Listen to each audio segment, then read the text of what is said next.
Okay, so this is my second video for Zarbag's Gitz, and I will be moving on to now doing Dribs, Snicket, Red Cap and Progdanetta. And the reason I'm doing that is because these are very simple models to do as a single video. So I'm going to start off with Dibs. Where is he now? To do Dibs, we just need to get number 7 off over here.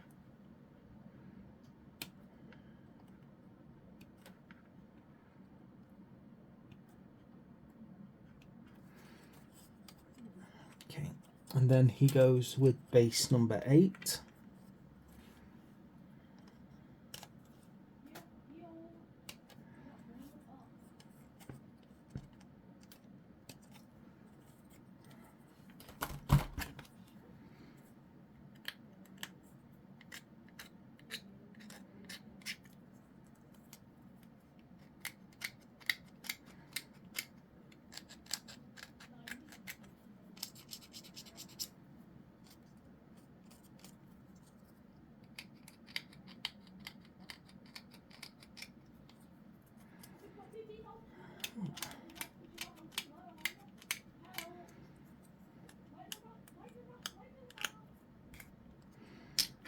Should be nice and simple. Just, take a bit of care when you're dealing with these bows, because they are very easy to break stuff like this.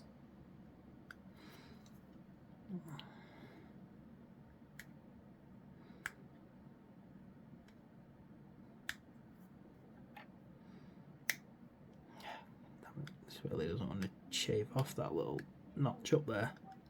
There we go.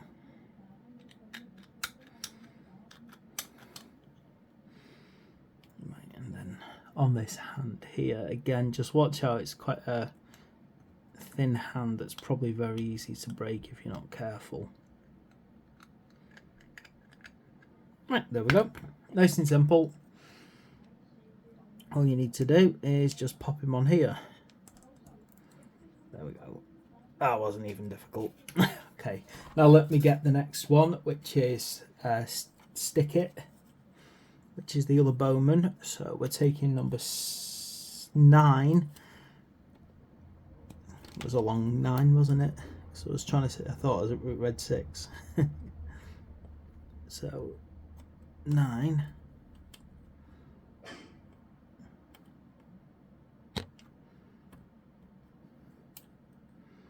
And then base number 10 over here.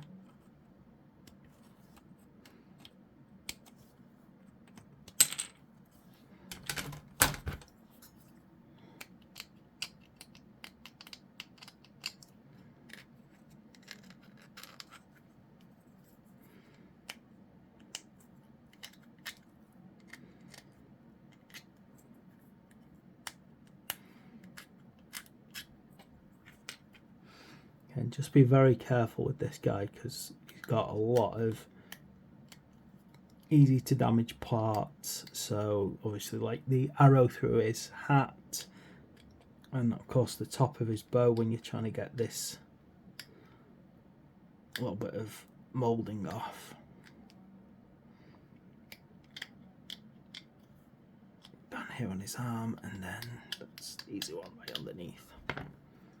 Hey.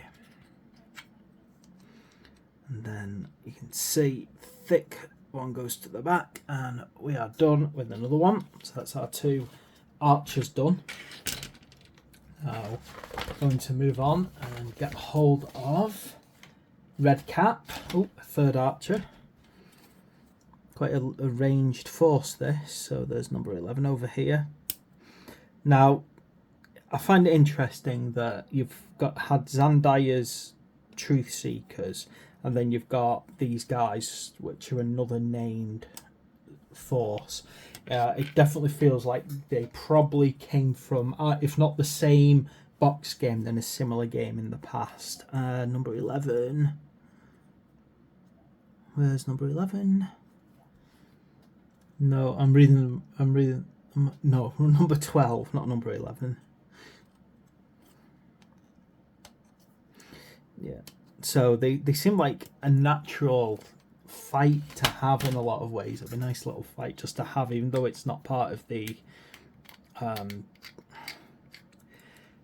books to actually have that fight. I think it'll just be a nice little battle to have, just those two forces against each other sometime.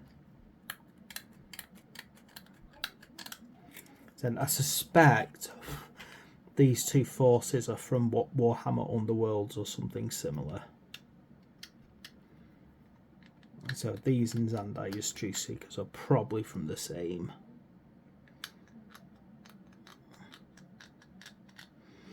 I said, if not from the same box game, at least from the same kind of series. Okay, get that pop guy in. Okay, arch number 3.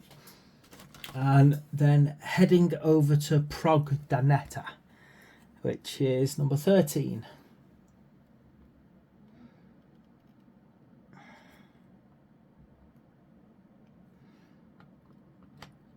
Do you know, I wish I had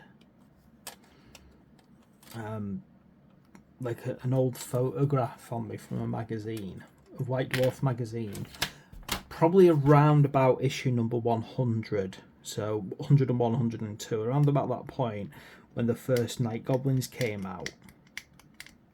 Just purely because there's this amazing little piece of artwork that always made me fall in love with the Night Goblins. Yeah, this horde of Night Goblins, which are now known as the Gloomspire Gitz. And there's this massive troll in them, and I swear if memory serves about that drawing, I think it was pencil drawing rather than anything else, there was like a massive stone troll in the middle of the pack. But I'm also reasonably confident that you could see things like squigs and maybe squig herders and a fanatic in that image. And the reason I'm waffling on about that is because this unit reminds me of that picture. Number 14, the base. In fact, the only thing that it's missing to really hit it home is the rock gut Truggoth, which I do actually have some, which I really need to finish painting. I'm terrible for finishing painting. I start a lot of painting projects. I never get around to finishing so many of them, and I'm so naughty. Hey, there we go. Flap him on, and there we go. Okay. So I've put those together. I've done them like that just purely because these are like your 4 easy ones to put together. Oh, it's just putting a model on a base. So I thought I'd make it nice and simple for this video. And there we go. That is our 3 archers and our netter for Zarbag's Gitz. And please like and subscribe. And I will be coming quite shortly with my next video, where I'm going to probably be putting together the ball and chain wielding Snick Sourtongue.